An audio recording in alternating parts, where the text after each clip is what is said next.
শেষ কর্মদিবসের পর বাড়ি ফিরছে কর্মব্যস্ত মানুষ। রাজধানীর সদরঘাটেও ভিড় রয়েছে যাত্রীদের। ঢাকার বিভিন্ন প্রান্ত থেকে সদরঘাটে ছুটে আসছেন দক্ষিণাঞ্চলের মানুষরা। লঞ্চে বাড়ি ফেরার আদ্যোপান্ত জানাতে সরাসরি এখন আমাদের সাথে যুক্ত হচ্ছেন সহকর্মী ওয়ালিউল সাকিব। সাকিব, আপনি জানাবেন কেমন দেখছেন মানুষের উপস্থিতি? কত মানুষ আসলে ঘরে ফিরতে চাইছে? যেমনটি আমি কিছুক্ষণ আগেও জানাচ্ছিলাম যে কর্মদিবসের পর যেমন অন্যান্য ঈদে আমরা সচরাচর যেমন ভিড় দেখি তেমন ভিড় কিন্তু নেই। যদিও আমি বলতে পারি যে পর্যাপ্ত ভিড় আছে, কিন্তু উপচে পড়া ভিড় ঈদ বলতে যেমনটা বোঝায় সেই রকম ভিড় আমরা চোখে পড়েনি। আর একটু বলে রাখি যে আসলে যে যারা সকাল থেকে যে একটু আগে আগে বাড়ি থেকে বের হয়েছিলেন, বিশেষ করে আমরা জানি যে বরিশালের বিভিন্ন অঞ্চলের লঞ্চগুলো কিন্তু সন্ধ্যার পরেই বেশিরভাগ ছেড়ে যায়, সেই কারণে কিন্তু সন্ধ্যাকে উদ্দেশ্য করেই বাড়ি থেকে বের হন সবাই। আর বিশেষ করে যে ঈদের সময় যে যানজট থাকে, দীর্ঘ যানজটের কথা মাথায় রেখে কিন্তু অনেকেই আগে চলে আসেন লঞ্চ ঘাটে। কিন্তু অনেকেই বলছেন যে তারা আগে ভাগে বের হওয়ার পর কিন্তু খুব দ্রুত সময়ের মধ্যে চলে আসতে পেরেছেন। বিশেষ করে যে দীর্ঘ যানজট, তেমন কোনো যানজট কিন্তু পান নাই।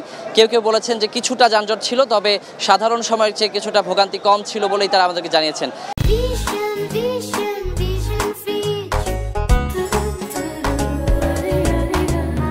এবং এই লঞ্চ টার্মিনালে আসা পর্যন্ত এবং লঞ্চের যে ক্যাবিনের সিট কিংবা এখানে যারা যাত্রীরা উঠেছেন তারা কিন্তু তেমন কোনো অভিযোগ আমাদেরকে এখন পর্যন্ত জানাননি। তারা বলেছেন যে ভাড়াও কিন্তু মোটামুটি তারা বলছেন সচরাচর স্বাভাবিক সময়ের ভাড়াই কিন্তু এখানে নেওয়া হচ্ছে।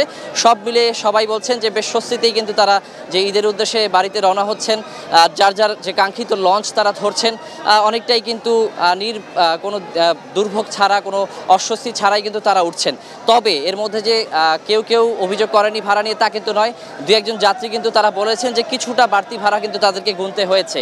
আর এইদিকে যে যারা হচ্ছে লঞ্চ সংশ্লিষ্ট যারা রয়েছেন, বিভিন্ন যে লঞ্চের স্টাফ রয়েছেন, তারা বলছেন যে আসলে সাধারণত কর্মদিবস শেষ হলে যেই ধরনের চাপ থাকে, যাত্রীর যে ধরনের চাহিদা থাকে লঞ্চে, তেমন কিন্তু আজকে তারা দেখতে পাচ্ছেন না। তারা বলছেন যে হয়তো আগামীকাল কিংবা তার পরের দিন ভিড় হতে পারে, তাদের যে কাঙ্ক্ষিত যাত্রী যে পরিমাণ তারা আশা করছেন তেমনটি হতে পারে বলে কিন্তু তারা আমাদেরকে জানিয়েছেন। এছাড়া সব মিলিয়ে বলা যায় যে বেশ ভালোভাবেই কিন্তু যারা হচ্ছে যে সদরঘাটে আসছেন এবং দক্ষিণাঞ্চলের বিভিন্ন অঞ্চলের উদ্দেশ্যে যারা লঞ্চে উঠছেন তারা কিন্তু বেশ ভালোভাবেই এখানে উঠতে পারছেন। আর আইন শৃঙ্খলা পরিস্থিতির কথা যদি বলি, এখানে আমরা বেশ পর্যাপ্ত পরিমাণে কিন্তু আইন শৃঙ্খলা রক্ষাকারী বাহিনীর সদস্যদেরকে দেখেছি। তারা তাদের মতো করে দায়িত্ব পালন করছেন। যে বাড়তি যে ঝঞ্ঝাটগুলো থাকে, অনেক সময় পকেট মারের মতো ঘটনা ঘটে, অতিরিক্ত ভিড়ের কারণে নানা ধরনের দুর্ভোগের মধ্যে পড়তে হয় যাত্রীদের, তেমন কোনো ঘটনা কিন্তু আমরা দেখতে পাচ্ছি না। তবে যেমনটি বলছিলাম যে আসলে যদি সব মিলে বলি যে লঞ্চগুলোতে গড়ে কিন্তু 60 থেকে 70% যাত্রী হচ্ছে। যারা হচ্ছে লঞ্চ সংশ্লিষ্ট রয়েছেন তারা বলছেন যে আসলে এই সময়ে তারা কিন্তু 90%-এর বেশি যাত্রী আশা করেন। তো তারপরেও বলা যায় যে সব মিলে কিন্তু বেশ ভালোভাবেই যে ঈদে বাড়ি ফেরার যে ব্যাপারটি সেটি কিন্তু আমরা এই সদরঘাটে দেখতে পাচ্ছি। তো ফাইজা, এই ছিল আমার কাছে এখন পর্যন্ত এই সদরঘাটে বাড়ি ফেরার সবশেষ খবর।